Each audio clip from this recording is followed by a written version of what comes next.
ओम अज्ञानतिमिरन्धस्य ज्ञानाञ्जनशलाखया चक्षुरुन्मीलितं येन तस्मै श्रीगुरुवे नमः। नमो ओम विष्णुपादाय कृष्णप्रेष्ठाय भूतले श्रीमते भक्तिवेदांत स्वामिन् इति नामिने। नमस्ते सरस्वते देवे गौरवाणी प्रचारिणे निर्विशेषा शून्यवादी पाश्चात्य देशतारिणे। जय श्री कृष्ण चैतन्य प्रभु नित्यानंद श्री अद्वैत गदाधर श्रीवासदि गौर भक्त वृंद।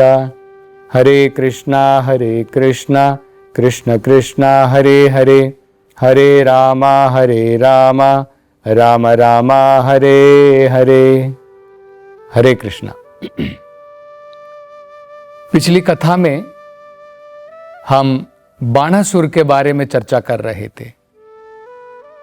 तो ये बाणासुर जिस नगरी में रहता था उस नगरी का नाम था शोणितपुर। बाणासुर की एक बड़ी ही सुंदर उसकी बेटी थी जो पूरे लोकों के अंदर में तीनों लोकों में अत्यंत सुंदर थी। बाणासुर ने अपनी बेटी को एक जो महल के अंदर में जहां पर रखा था वहां पर कोई भी मर्द व्यक्ति पुरुष वहां पर अंदर नहीं आ सकता था। उसकी बेटी हमेशा अपनी सखियों के साथ मात्र रहती थी। अपने पिताजी को छोड़ करके उसने किसी पुरुष को नहीं देखा था। एक दिन क्या हुआ, उसकी बेटी जिसका नाम उषा था वो अपनी सखियों के साथ में अपने महल के अंदर में सो रही थी। सोते सोते उसने एक स्वप्न देखा। उस स्वप्न के अंदर में उसने एक बड़े सुंदर पुरुष के दर्शन किए। उसे लगा कि वो पुरुष उसके बिल्कुल पास में खड़ा है और दाम्पत्य जीवन का, पति पत्नी के रूप में जो जीवन होता है उस प्रकार का सुख वो उसे प्रदान कर रहा है। इसके बाद वो पुरुष जो है उसके स्वप्न से गायब हो जाता है। तो तुरंत उषा अपनी नींद से खुल जाती है, उसका सपना टूट जाता है और सपना टूटने के बाद में वो जोर से पुकारती है, हे मेरे प्रेमी, तुम कहां चले गए, तुम कहां हो। तो जब उषा ने इस प्रकार से आवाज लगाई तो उसकी सारी सखियां भी जाग गई। उनमें से उसकी एक सखी थी जो बाणासुर के प्रधानमंत्री की बेटी थी। उसका नाम था चित्रलेखा। तो चित्रलेखा और उषा इन दोनों में काफी गहरी मित्रता थी। तो जब इस प्रकार से उसने नींद से उठने के बाद में इस प्रकार से पुकारा तो उषा को थोड़ी लज्जा आ गई, उसको थोड़ी शर्म आ रही थी कि उसने किस प्रकार से जो है स्वप्न देखा। तो चित्रलेखा ने तुरंत उषा से पूछा कि तुमने पहले कभी भी किसी पुरुष को देखा नहीं है और तुम्हारे महल में कोई पुरुष आ भी नहीं सकता है, तुम्हारा तो अभी विवाह भी नहीं हुआ है, तो फिर तुम किस प्रेमी की बात कर रही थी, किस प्रेमी को तुम पुकार रही थी। तो जब इस प्रकार से चित्रलेखा ने पूछा तो उषा ने सारा वृतांत, उसका सारा स्वप्न कह सुनाया। उसने कहा कि मैंने एक बड़े ही सुंदर पुरुष के दर्शन किए जो दाम्पत्य जीवन में, विवाहित जीवन में मेरे साथ संभोग कर रहा था और वो इतना सुंदर था, उसका श्याम वर्ण था, पीले वस्त्र उसने धारण किए हुए थे, उसकी भुजाएं लंबी थी, कमल रूपी उसकी आंखें थी और कोई भी स्त्री अगर उसके दर्शन कर ले तो उसके ऊपर जरूर मुग्ध हो जाएगी। तो चित्रलेखा, मैं अब बड़े ही शौक में डूब गई हूं कि वो पुरुष अब मेरे जीवन से कहां चला गया है, वो मेरा प्रेमी कहां चला गया है। तो चित्रलेखा क्योंकि उसकी घनिष्ठ सखी थी तो उसने कहा कि तुम चिंता मत करो, अगर तुम जो तुम्हारे स्वप्न में जो ये पुरुष आया था, क्या तुम उसका कुछ वर्णन कर सकती हो? मैं उसका चित्र बनाने का प्रयास करूंगी, और चित्र बनाने के पश्चात अगर तुम उस चित्र को पहचान लोगी तो तुम चिंता मत करो, वो तीनों लोकों में कहीं पर भी रहने दो, मैं तुम्हारे पास उसको जरूर लेकर के आऊंगी। भागवत में कहा है ये चित्रलेखा एक बड़ी योगिनी थी, इसके अंदर में अद्भुत शक्तियां थी। वो क्या क्या शक्तियां थी वो हम आगे देखेंगे। तो इसने क्या किया, सबसे पहले देवताओं के चित्र बनाने प्रारंभ किए।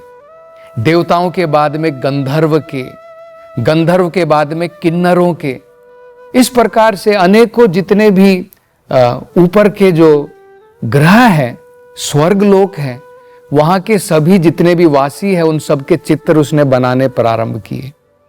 बाद में धरती के ऊपर यदुवंश के चित्र बनाने प्रारंभ किए। उग्रसेन की, उसका चित्र उसने बनाया। उग्रसेन के बाद में भगवान कृष्ण स्वयं, उनका चित्र बनाया। उसके बाद में उन्होंने बलराम जी का चित्र बनाया।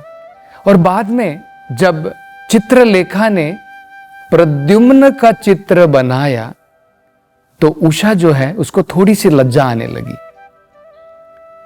उसके बाद में जब उषा ने अनिरुद्ध का चित्र बनाया, प्रद्युम्न के बेटे अनिरुद्ध का चित्र बनाया, तो पूर्ण प्रकार से लज्जित होकर के उसने अपना सर झुका लिया और उसने कहा, चित्रलेखा यही वो व्यक्ति है, यही वो पुरुष है जिसने मेरे हृदय को चोरी कर लिया है। तो तुम मेरे ऊपर कृपा करो और किसी न किसी प्रकार से इस पुरुष को, इस व्यक्ति को मेरे जीवन में लेकर के आओ। तो चित्रलेखा ने क्या किया, तुरंत वो वहां से अपनी योग माया शक्ति के द्वारा आकाश के मार्ग से होती हुई अब शोणितपुर से निकल करके चित्रलेखा सीधे द्वारका तक पहुंच गई। द्वारका नगरी भगवान कृष्ण के द्वारा सुरक्षित है, लेकिन फिर भी भगवान की शक्तियां इस प्रकार से हैं, भगवान ने इस मायावी चित्रलेखा को वहां पर आने के लिए छोड़ दिया। तो चित्रलेखा वहां पर आई और जहां पर अनिरुद्ध जो है अपने शयन कक्ष में आराम कर रहे थे, उनको पूरे बिस्तर के साथ में अपनी योग शक्ति के द्वारा उठा करके सीधा शोणितपुर में पहुंच गई और उषा के घर के, उसके महल के अंदर में ले जा करके वहां पर रख दिया। और भागवत में बताया है जब अनिरुद्ध उठे तो इस प्रकार से इस उषा ने उनकी सेवा की, उनका आदर सत्कार किया कि पूरा अपना जीवन ही वो भूल गए। कहां से वो आए हैं, उनका असली घर कहां पर है, प्रैक्टिकली जो है अपनी तरफ से उस प्रकार से भूल गए। इतने मधुर शब्दों के साथ में उषा उनसे बातें करती थी और इतनी बढ़िया प्रकार की उनकी सेवा करती थी कि अनिरुद्ध जो है अब सब कुछ भूल चुके थे। और वहां पर क्या हुआ, इस प्रकार से जब अनिरुद्ध के साथ में उसका मेल मिलाप, उषा का मेल मिलाप बढ़ने लगा, उसके चरित्र के अंदर में बदलाव आने लगा, उसके व्यवहार के अंदर में बदलाव आने लगा। तो जितने भी, क्योंकि उसके महल के अंदर में किसी को भी घुसना बड़ा मुश्किल था, किसी भी पुरुष का घुसना, वहां पर अंदर जाना बड़ा ही मुश्किल था। तो जो भी इसके पहरेदार थे, उनके पहरेदारों ने देखा कि उषा के स्वभाव के अंदर में कुछ तो अनेकों प्रकार के बदलाव आ गए हैं, और उस बदलाव से उनको लगने लगा कि कोई ना कोई पुरुष इसके महल के अंदर में है, और लगता है विवाह के पहले ही, अपनी शादी करने के पहले ही उषा जो है दूषित हो चुकी है, उसके साथ में, उस पुरुष के साथ में इसका संबंध बन चुका है। और वैदिक सभ्यता के अनुसार विवाह से पहले इस प्रकार का कोई भी शारीरिक संबंध जो है वो वेदों के अनुसार मान्य नहीं है। उसको जो है एक प्रकार से अपमान माना जाता है पूरे परिवार के लिए।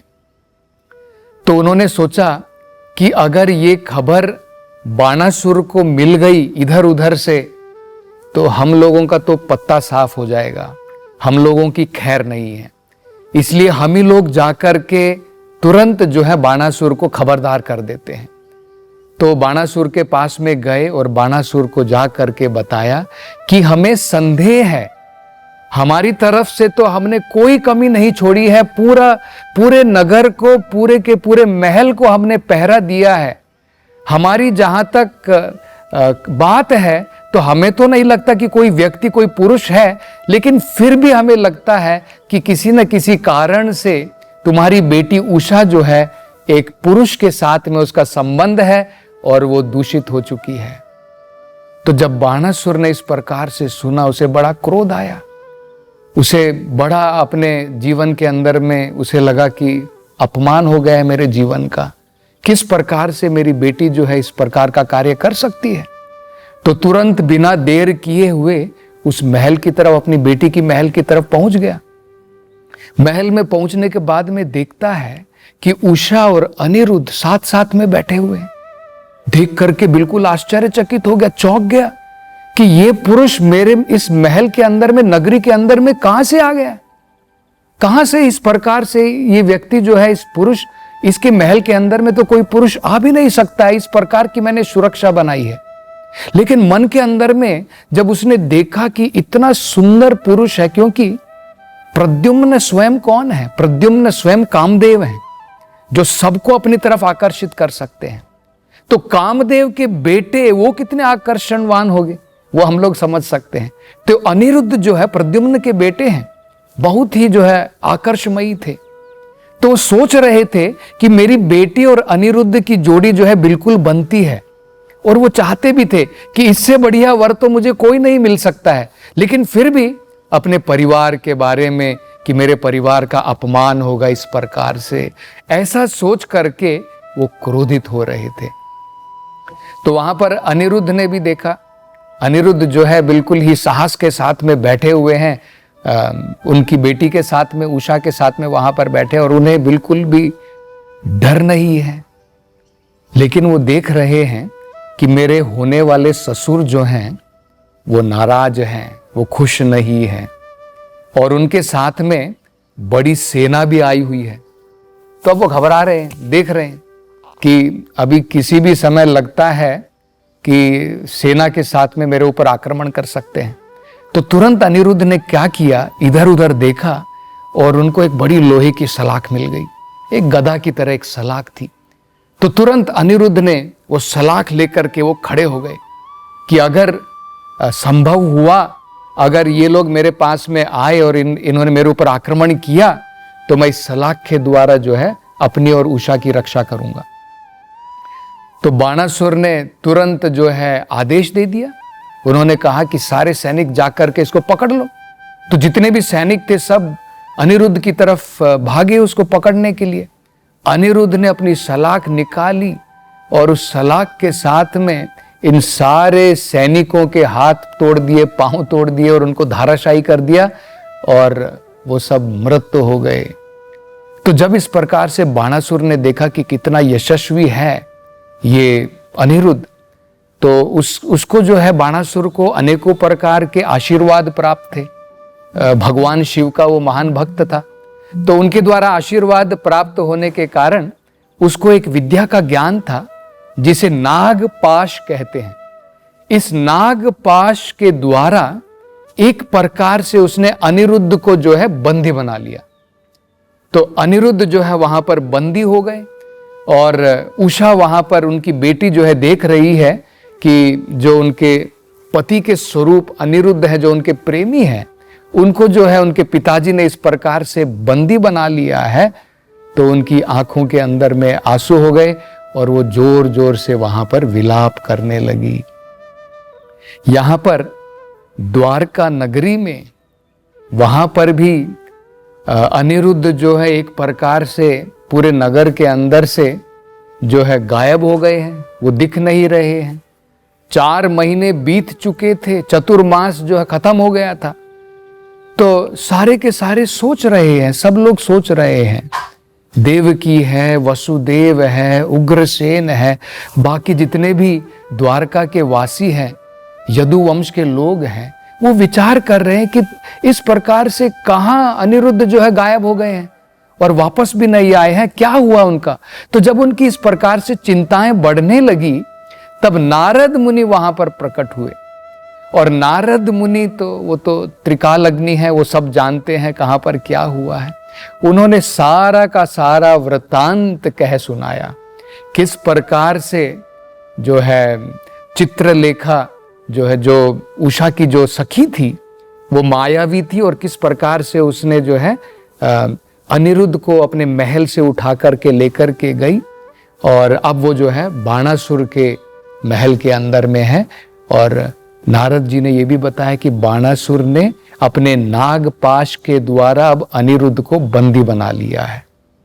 तो अब सब तैयारियां करने लगे, सारे यदुवंशी जो है जितने भी वहां पर थे, सब उन्होंने लगभग अपनी 18 अक्षोणी सेना बनाई। बलराम जी, कृष्ण सब मिलकर के जो है अब सब शोणितपुर की तरफ निकल पड़े, और आगे वो बाणासुर के साथ में किस प्रकार से युद्ध करेंगे और आगे क्या होने वाला है, इसकी चर्चा हम अगली कथा में करेंगे। हरे कृष्णा।